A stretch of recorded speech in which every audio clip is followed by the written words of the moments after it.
and welcome back to this YouTube channel. As I had already told you that from today, which is 1st July, we are going to discuss every day a few prelims based questions. And today I had brought these 10 questions in which 5 questions are based to the current affairs which we discussed already in our previous class, and 5 questions are based on previous year question papers of UPSC. So we had first taken the history part. In history, we had taken the ancient history. We would go after ancient history. We would take up the modern, medieval, then modern. Then we would take up other subjects.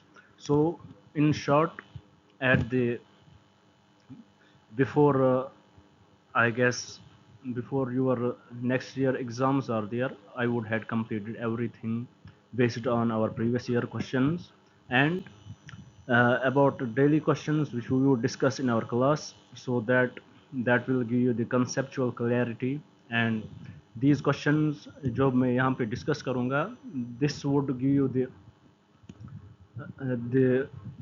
this will summarize the session which we had already discussed. So without wasting any time, let's start by our first question. If you had attended my class, you would know this question very well. It is as in simple words, a species of a bat which was discovered recently. It was discovered in which state or UT? Here, as we can see, the options are Kerala, Manipur, Karnataka, and Mizoram.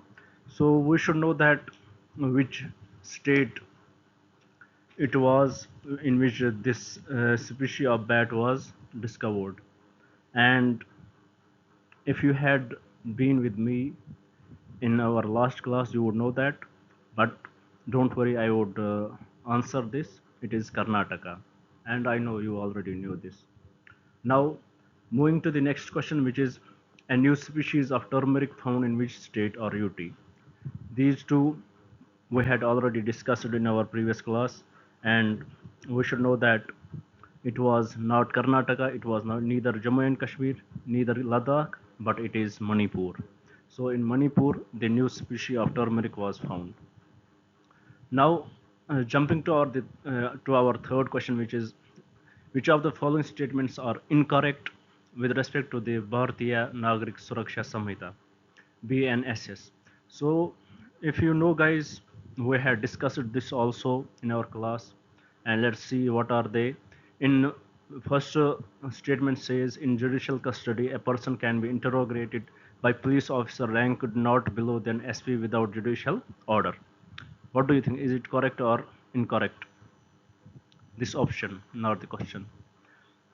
Uh, it is definitely incorrect. So, which makes our statement as it is mentioned in the statement, we have to find out the correct option, incorrect option. So, this judicial custody, it is incorrect because nobody can interrogate a person who is under judicial custody without the permission of the judge. Then in the second statement, it says as in police custody, a person should be kept for straight 15 days and then sent to the judicial custody.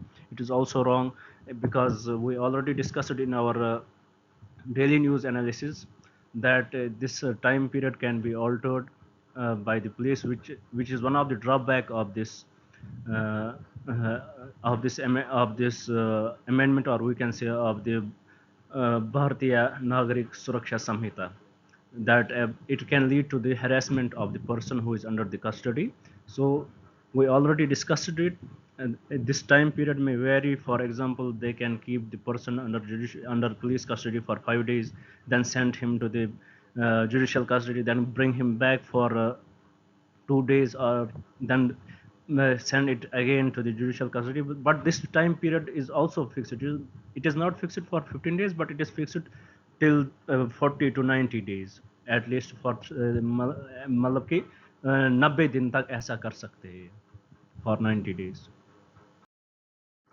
Now, here the fourth question is bamboo ambulances which were in the news are found in which of the following districts in India? Here are the options.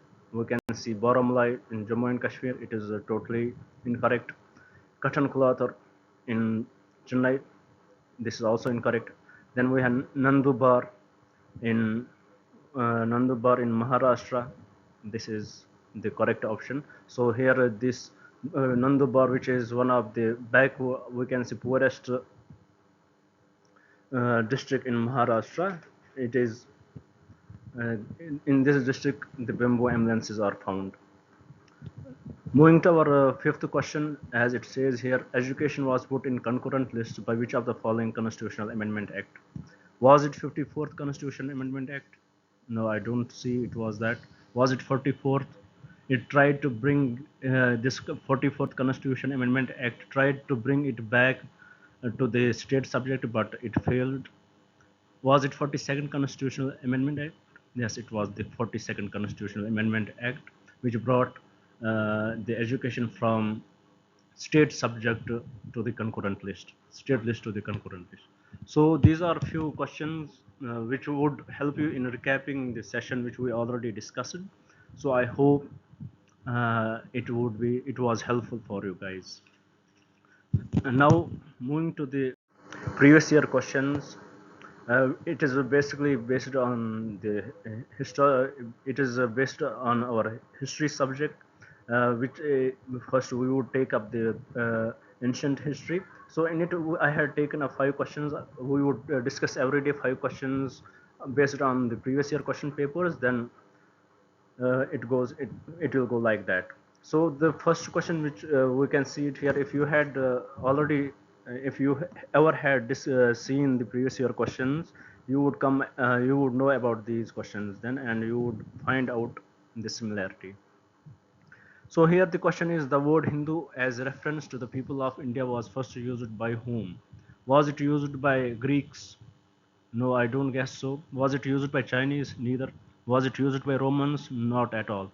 It was used by Arabs. The word Hindu for the Indians was used by Arabs because of its relation India's with respect to the Indus River civilization. So not that Indus Valley civilization, but the Indus Valley flowing through it. So with respect to that, the Arabs used to call Indians as Hindu. Now the second question, it is direct. I had directly answered this question. We should know the eras such questions do come in the exam. The aim of knowing the previous year questions will help you eliminate many options in your upcoming prelims exam. So here we can see the Vikram era when it started. It started in the 58 BC, then Saka era in 78 AD, then Gupta era in 320 AD, and Kalachuri era in 248 AD.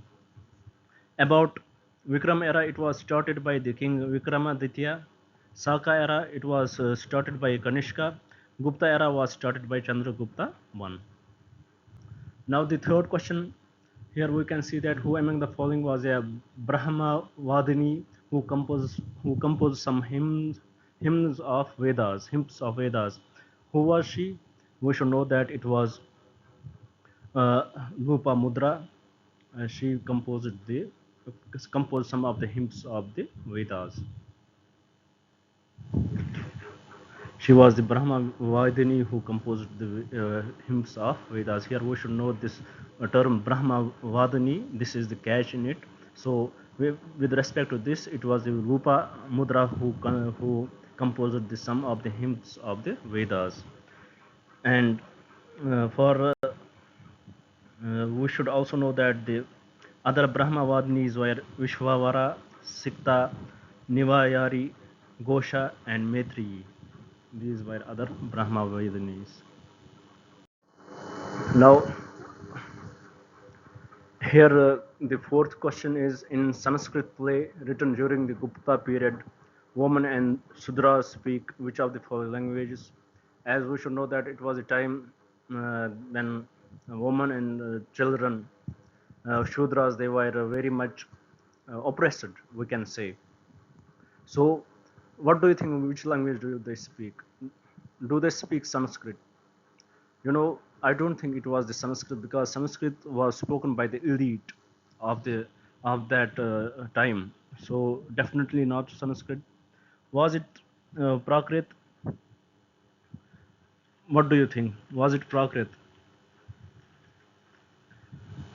I don't, you know, let's keep Prakrit here. Was it Pali?